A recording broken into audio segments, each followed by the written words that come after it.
Salam, selamat pagi. Bapak Ibu Saudara-saudara, kita akan masuk dalam renungan pagi. Mari kita berdoa. Urapi hati dan pikiran kami ya Tuhan, ketika kami hendak membaca dan merenungkan firman-Mu. Roh Kudus yang mencelikkan mata hati dan pikiran kami dan beri kami hikmat. Di dalam nama Tuhan Yesus Kristus kami berdoa. Amin. Bapak Ibu Saudara-saudara yang dikasihi oleh Tuhan, Bapak Ibu, pada pagi hari ini ayat firman Tuhan yang menjadi dasar renungan kita terdapat di dalam kitab Injil Lukas pasal 13 ayat 10 hingga ayat yang ke-17. Dan ayat inti yang menjadi renungan kita adalah ayat yang ke-16. Demikian firman Tuhan, bukankah perempuan ini yang sudah 18 tahun diikat oleh iblis harus dilepaskan dari ikatannya itu, karena ia adalah keturunan Abraham. Dan tema yang saya mau ambil dari renungan pagi hari ini adalah kasih melampaui hukum Taurat. Bapak Ibu Saudara-saudara, pada waktu itu pada hari Sabat di sebuah sinagoge atau rumah ibadah orang Yahudi, sebagaimana beberapa kali Yesus melayani pengajaran di rumah ibadah. Pada waktu itu ketika Yesus sedang mengajar, ada seorang perempuan yang telah 18 tahun dirasuki oleh roh jahat, sehingga ia sakit sampai bungkuk dan tidak dapat berdiri dengan tegak. Melihat penderitaan yang dialami oleh perempuan itu, Yesus memanggilnya dan Yesus menyembuhkannya. Namun ternyata Bapak Ibu Saudara-saudara, tindakan yang Yesus lakukan itu rupanya membuat kepala rumah ibadah menjadi gusar.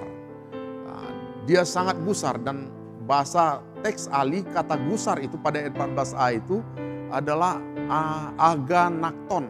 Artinya bukan hanya gusar tetapi sangat marah.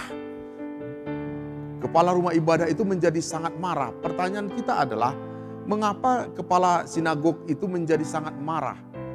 Karena dia menilai bahwa apa yang dilakukan oleh Tuhan Yesus, penyembuhan di hari Sabat, adalah sebuah pelecehan terhadap hukum Sabat pada waktu itu atau hukum Taurat.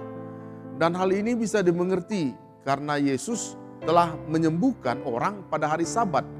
Sedangkan penyembuhan termasuk dalam sebuah tindakan melakukan pekerjaan.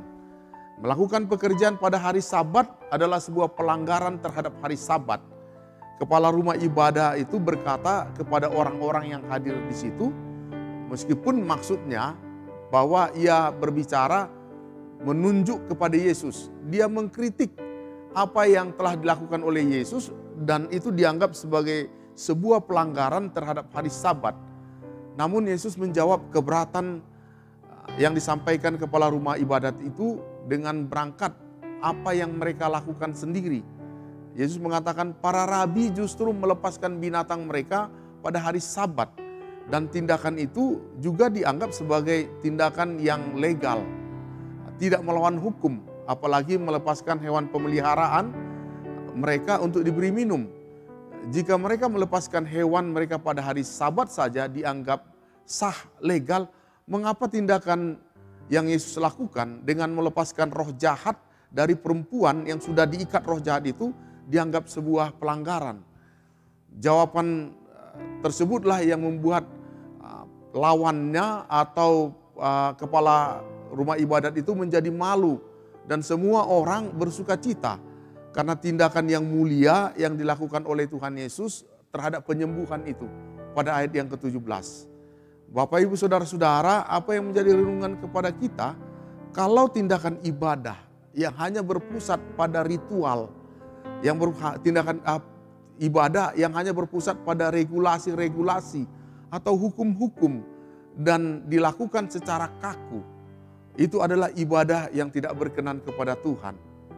Para ahli Taurat dan orang-orang Farisi seringkali melakukan ibadah mereka dengan memegang teguh hukum Taurat dan mereka melakukannya secara kaku, sehingga sisi-sisi kemanusiaan yang kerap kali tidak mereka pertimbangkan dan mereka tidak peduli terhadap sisi-sisi kemanusiaan, pelayanan kepada kemanusiaan. Yesus yang melepaskan penderitaan perempuan yang telah 18 tahun mengalami bungkuk. Sebenarnya itu adalah pelayanan ibadah yang sejati dengan melepaskan penderitaan dan melepaskan kuk yang menekan perempuan tersebut selama 18 tahun. Oleh sebab itu maka penyembuhan yang sakit, penyembuhan kepada orang sakit sebenarnya adalah amanat cinta kasih Allah. Cinta kasih Allah yang diberikan kepada manusia. Dan ini adalah sebuah pelayanan ibadah yang harus kita lakukan. Oleh sebab itu Bapak Ibu Saudara-saudara, marilah kita selalu mendasari perbuatan kita dengan berlandaskan kasih Tuhan yang kita berikan kepada orang lain. Itulah ibadah kita yang sejati. Demikian firman Tuhan, mari kita berdoa. Bapa dalam sorga, mampukan kami untuk menerapkan ibadah kami melalui pelayanan kasih yang kami lakukan kepada banyak orang. Tuhan kiranya menyertai dan memberkati melalui firman ini. Di dalam nama Tuhan Yesus Kristus kami berdoa. Amin.